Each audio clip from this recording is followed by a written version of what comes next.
Hello नमस्कार दोस्तों, मेरा नाम मोहम्मद जाहिद और मैं फिर से आप सभी का स्वागत करता हूं आपके अपने यूट्यूब चैनल भारतीय रोजगार में। और इस क्लास में हम कवर करने वाले हैं आपका क्या, charter acts. Okay, 1833 to 1853, right. इससे पहले मैं आपका 1793 का एक्ट, 1813 का एक्ट आपकी प्रीवियस क्लास में कवर कर चुका हूँ। किसी ने अगर क्लास नहीं देखी तो ऊपर आई बटन में आपको लिंक मिल जाएगा। ओके, तो आप वहाँ से क्लास को देख सकते हैं, राइट। चलिए फिर शुरू करते हैं आज की क्लास। आज की क्लास में 1833 का एक्ट जो है वो कवर करेंगे। ओके, तो आपका 1833 के एक्ट में क्या क्या इंपॉर्टेंट बात थी वो हम यहाँ पे डिस्कस करने वाले। सबसे पहली बात कि इस एक्ट को, ठीक है ना, इस एक्ट को किसको, 1833 के यानी कि 1833 के चार्टर एक्ट को सेंट हेलेना एक्ट भी बोला जाता है। ठीक है, आपसे डायरेक्ट ऑब्जेक्टिव में क्वेश्चन आ सकता है, ठीक है ना, कि चार्टर एक्ट 1833 को किस नाम से जाना जाता है, वो आप बोलेंगे कि सेंट हेलेना एक्ट, राइट। ठीक है, सेकंड इसका इंपॉर्टेंट पॉइंट ये है कि इस एक्ट में जो गवर्नर जनरल ऑफ बंगाल था, अब उसको गवर्नर जनरल ऑफ इंडिया बना दिया गया। क्या बना दिया गया? गवर्नर जनरल ऑफ इंडिया बना दिया गया, ठीक है ना। और ये जो बंदा है, इधर आप देख रहे हैं ना, विलियम बेंटिक लिखा हुआ है, ये बंदा स्मार्ट सा, ठीक है, स्मार्ट नहीं, गौर तो ऐसे ही होते थे भाई, लेकिन बड़ा एलियन टाइप लग रहा है मुझे, ठीक है। कोई बात नहीं है, वो इस पे ज़्यादा नहीं जाएंगे, हमारा जो मेन टॉपिक है उससे हम नहीं भटकेंगे, ठीक है।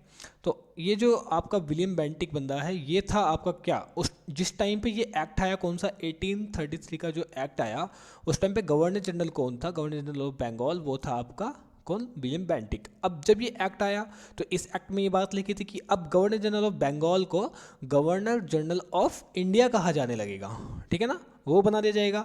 तो यही तो बंदा था, इसके अलावा और कोई बंदा तो नहीं आया था, बस ये एक्ट आया था, ठीक है। तो यही आपका last governor general of Bengal भी था, और यही बंदा आपका first governor general of India भी बना, ठीक है। तो ये दो पॉइंट आप इसको यहाँ पे क्लियर कर लीजिएगा, इसमें आप बिल्कुल भी अब भटकेंगे नहीं। तो ये क्लियर हुआ ना आपका पॉइंट, ठीक है, आगे बढ़ते हैं। इस एक्ट में एक और चीज़ हुई कि मैंने आपको प्रीवियस क्लासेस में बताया था कि जो आपके काउंसिल मेंबर थे, ठीक है ना, जो आपके काउंसिल मेंबर्स थे, उनको घटाकर क्या कर दिया गया था, 4 से 3 कर दिया गया था। वो क्यों कर रहा था? क्योंकि क्या कॉन्फ्लिक्ट हो रहे थे, किसके बीच में, गवर्नर जनरल ऑफ बंगाल के बीच में और आपके काउंसिल मेंबर्स के बीच में, ठीक है ना।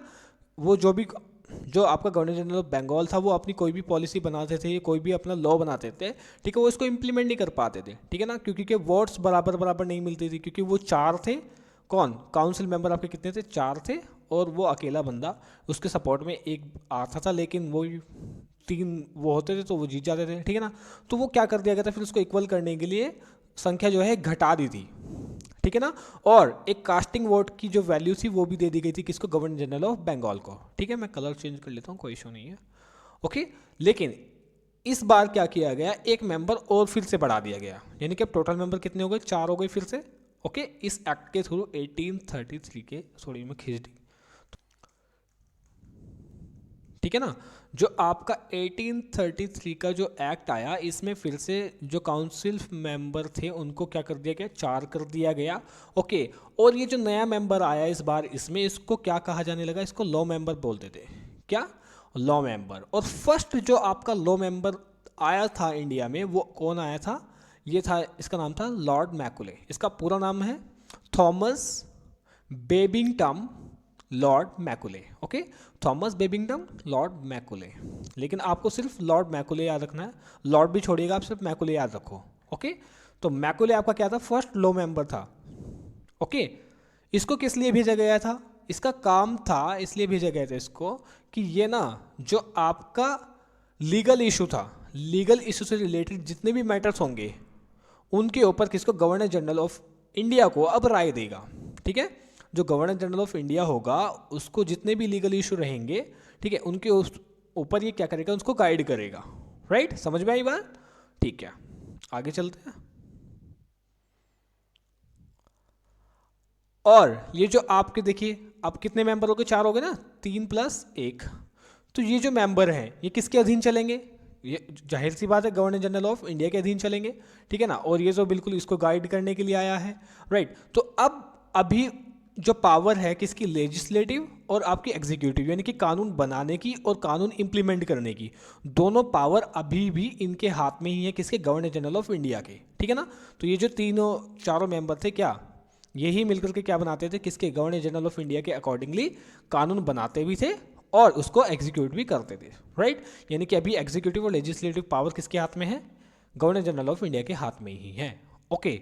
और यहाँ पर एक चीज़ और याद रखिएगा कि जो आपकी प्रेसिडेंसीज है, कौन सी आपकी, मद्रास और बॉम्बे, इनके हाथ में भी कुछ नहीं है। इनके जो गवर्नर जनरल हैं, ठीक है, उनके हाथ में अभी कोई पावर नहीं है, बल्कि इनके लिए, इन प्रेसिडेंसीज के लिए जो कानून बना रहे हैं वो कौन बना रहा है, आपका गवर्नर जनरल ऑफ इंडिया बना रहा है, जो कहाँ बैठा है, आपका बंगाल में। ठीक है ना। जो कहाँ बैठा है, आपका बंगाल में बैठा है। राइट। तो इस हिसाब से जो बंगाल है वो सुप्रीम हो गया किसके अकॉर्डिंगली, आपके मद्रास और बॉम्बे के। राइट। ठीक है।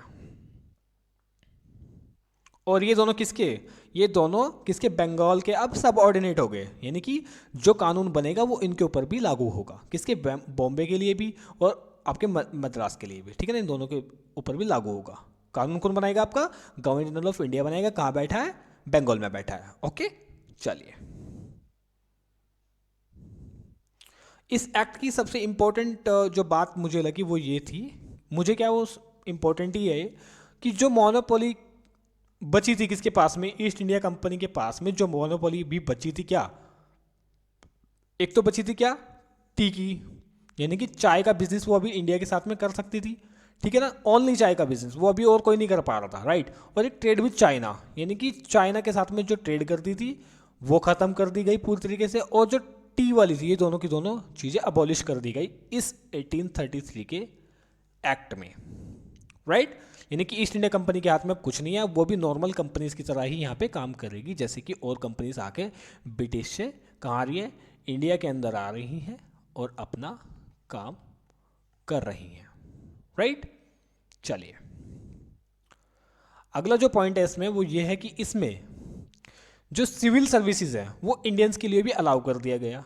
अब इंडियंस के लिए अलाउ कर दिया गया तो थोड़ी सी इसकी बैक हिस्ट्री जान लीजिए। वो क्या है कि पहले इंडिया में सबसे पहले सिविल सर्विसेज को किसने शुरुआत की थी, किसने स्टार्ट किया था, वो किया था लॉर्ड कॉर्नवालिस ने। ठीक है ना। कॉर्नवालिस ने इंडिया के अंदर किसको, सिविल सर्विसेज को लाया था। राइट। और ये इंडियंस के लिए नहीं लाया था। ठीक है ना। ये ओनली ऑन कौन, यूरोपियंस आएंगे इसमें और आपके ब्रिटिशर्स आएंगे। यूरोपियंस और ब्रिटिशर्स के लिए थी इसमें एंट्री, इसमें जो एंट्री थी वो इंडियंस के लिए बिल्कुल भी नहीं थी। राइट।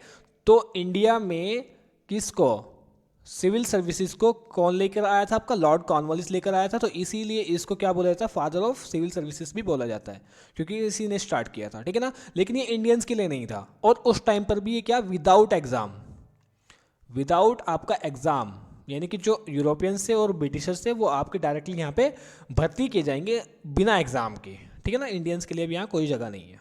राइट। अब 1833 का जो एक्ट आया इसमें ये बोला गया कि अब इसमें इंडियंस भी आ सकते हैं। ठीक है ना। इंडियंस को भी भर्ती किया जाएगा, लेकिन अनकॉम्बिनेटेड स्तर के लिए। ठीक है।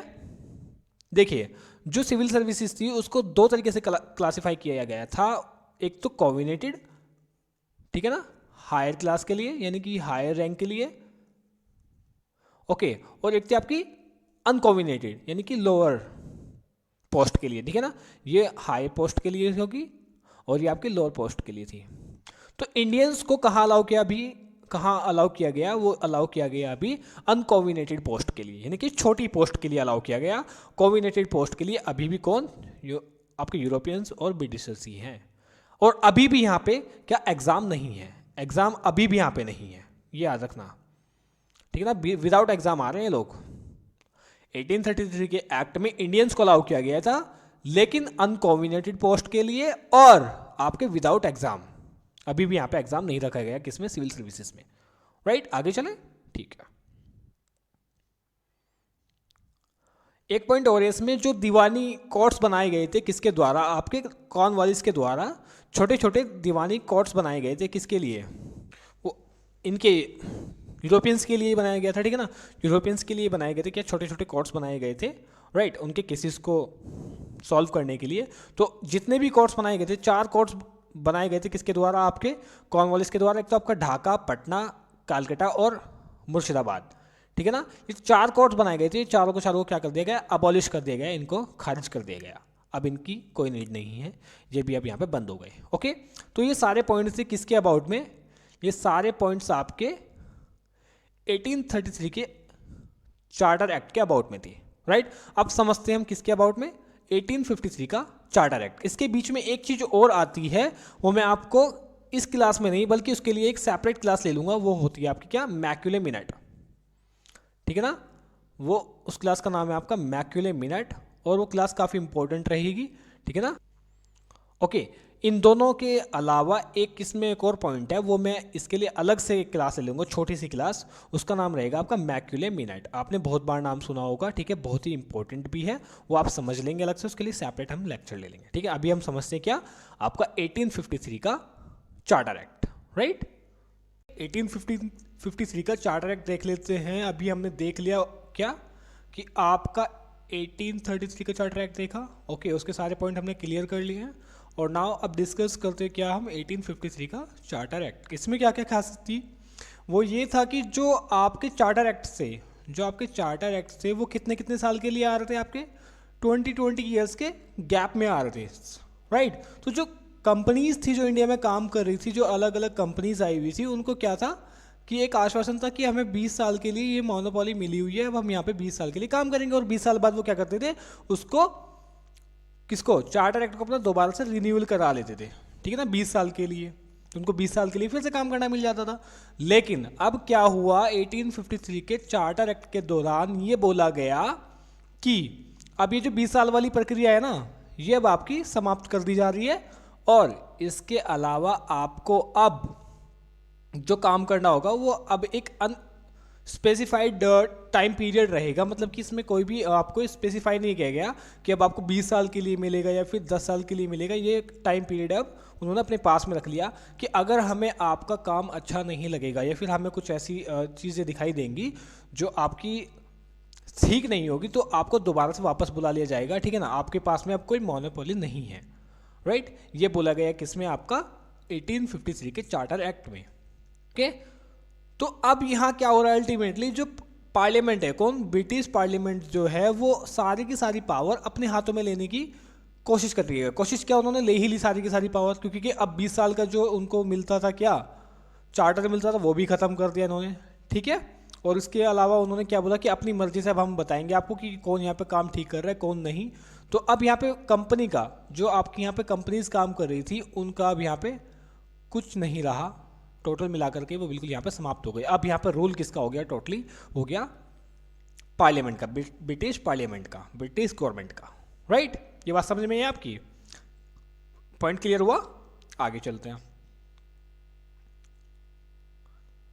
अब ये जो गवर्नर जनरल ऑफ इंडिया की जो आपकी लेजिस्लेटिव और एग्जीक्यूटिव थी, मतलब कि गवर्नर जनरल के पास में क्या था कि 4 मेंबर थे, ठीक है, यानी कि 3+1, यानी कि 3 तो आपके काउंसिल मेंबर थे और एक आपका क्या था, आपका लॉ मेंबर था, राइट। वो कौन था, आपका मैक्यूले आया था, ये तो याद है ना, राइट। तो ये तो थे कैसे, पहले तो ये क्या कर रहे थे, ये चारों के चारों मेंबर ये लेजिस्लेटिव का काम भी कर रहे थे और आपका एग्जीक्यूटिव का काम भी कर रहे थे, यानी कि कानून बनाने का काम भी कर रहे थे।